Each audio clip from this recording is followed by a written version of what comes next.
Pour ceux qui s'en foutent de comment fonctionnent les marchés, ou qui pensent que c'est trop compliqué, que ça leur prendrait trop de temps de s'en soucier, pour ceux qui veulent une solution qui ne leur prendra pas de temps, ni pour se renseigner, ni pour gérer leur argent, alors J.L. Collins propose un chemin simple vers la richesse. En termes d'investissement, la solution la plus simple est également la plus efficace, ce qui est un point positif. L'investissement passif a un meilleur rendement sur le long terme que l'investissement actif. Le but à atteindre pour J.L. Collins est la liberté financière. La liberté financière pour vous donner la sécurité et la liberté. La règle des 4% est une bonne indication pour définir le montant nécessaire à votre liberté financière, car c'est un chiffre qui est personnel, qui dépend des besoins de chacun. Cependant, ce n'est pas un guide absolu, c'est une indication. Sans rentrer dans le détail de ce qu'est cette règle, bien connue, elle définit que si vous pouvez vivre en utilisant moins de 4% du rendement de vos investissements, alors vous pourrez vivre normalement de façon indéfinie sur ces placements. Que ce soit 4% ou 3% pour les plus conservateurs, c'est un bon moyen d'estimer un objectif chiffré pour votre liberté financière. Pour ce qui est des risques, le plus grand risque pour l'accumulation des richesses est la dette, et particulièrement la dette qui s'accumule lorsque les personnes achètent des choses qu'elles ne peuvent pas se permettre. La dette, plutôt que d'offrir une liberté d'acheter aux individus, la dette, au contraire, les prive de cette liberté financière qu'ils désirent. Pour changer de mentalité, si vous faites partie des gens qui dépensent tout, il faut se rendre compte des opportunités manquées en termes de gain d'argent lorsque vous dépensez tout. En passant à côté de l'investissement et des intérêts composés, vous perdez plus d'argent que vous n'en auriez gagné.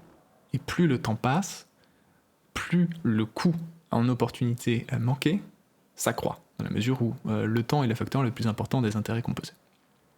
Une fois que vous avez changé cette mentalité, il existe deux risques principaux. Le premier risque vient de la fluctuation de la volatilité des marchés. Il est normal que le marché ait des hauts et des bas.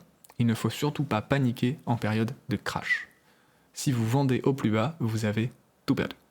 Il est capital de ne pas paniquer pendant un crash. Pour un investisseur long terme, un crash, il faut le voir comme un magasin qui fait des soldes. C'est l'occasion d'acheter ce que vous vouliez acheter à un prix plus bas. Dans la mesure où le marché est haussier, et si on considère qu'il va considérer être haussier, il a toujours rebondi après un crash et il continuera à rebondir après un crash. Mais dans ce cas-là, si le marché est toujours haussier, pourquoi les gens perdent de l'argent sur le marché ? Et la raison, c'est que les gens essayent de battre le marché. Personne ne peut prédire ce que fera le marché dans 10, 15 ou 20 ans, et il est bien plus compliqué qu'il n'y paraît de choisir les actions ou des managers de fonds, justement parce que personne ne peut prédire le marché. Statistiquement, quasiment personne ne peut battre le marché sur une période de plus de 15 ou 20 ans. Alors vous qui débutez ou qui n'avez pas envie de passer 8 heures par jour ou 10 heures par jour devant des écrans, vous devez bien comprendre qu'il est statistiquement improbable que vous puissiez battre le marché. Alors autant profiter du marché en lui-même et des rendements qu'il vous propose.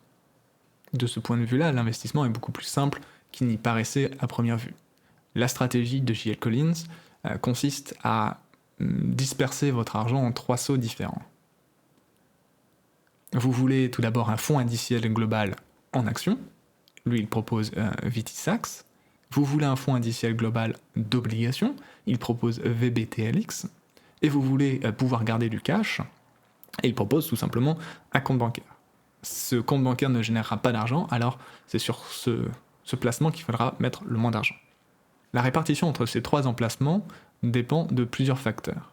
Votre tolérance au risque, votre horizon de placement, et si vous êtes en phase d'accumulation ou de conservation de votre richesse. Plus vous achetez d'actions, plus vous avez de risques, mais plus votre retour sur investissement peut être important. Plus vous vieillissez, plus vous allez vouloir ajouter des obligations à votre portefeuille. Il y a moins de rendement sur les obligations que sur les actions, mais le risque d'un crash est moins élevé. Le meilleur moyen pour vous assurer un bon retour sur investissement est l'achat constant de fonds indiciels plutôt que de choisir vos fonds individuels. L'important est un achat qui serait constant et régulier.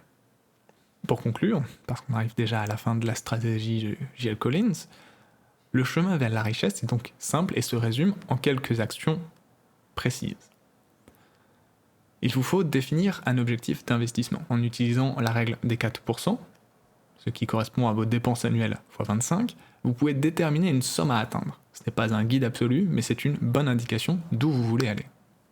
Ensuite, vous voulez investir dans un fonds indiciel global, comme VT/SAX, que propose J.L. Collins, ou le S&P 500, qu'il considère comme n'étant pas très loin de ce que propose le VT/SAX. L'important est d'investir de façon régulière et constante. La pire chose que vous puissiez faire, c'est vendre par panique. Donc il ne faut jamais vendre par panique. Ensuite, plus vous vieillissez, pour contrebalancer la volatilité du marché, il va falloir inclure de façon progressive de plus en plus d'obligations dans votre portefeuille. C'est important à un moment où vous allez avoir besoin d'argent lorsque vous quittez la vie active. Et c'est essentiellement sa stratégie. Donc vous pouvez profiter. Tout ce qu'il vous reste à faire maintenant, c'est laisser vivre le marché et profiter des investissements passifs qui ont un rendement probablement plus important que les investissements actifs que vous auriez pu tenter. C'est là la force de l'investissement passif qui, sur le long terme, bat la quasi-totalité des investisseurs. Vous avez donc une solution qui est simple et qui est la plus efficace. Le livre de J.L. Collins est très intéressant à lire. Vous avez également son site internet où vous pouvez trouver quasiment toute la même dose d'informations ou certaines de ses conférences. Je vous invite à aller l'écouter, c'est très intéressant si vous avez des doutes sur la force de l'investissement passif.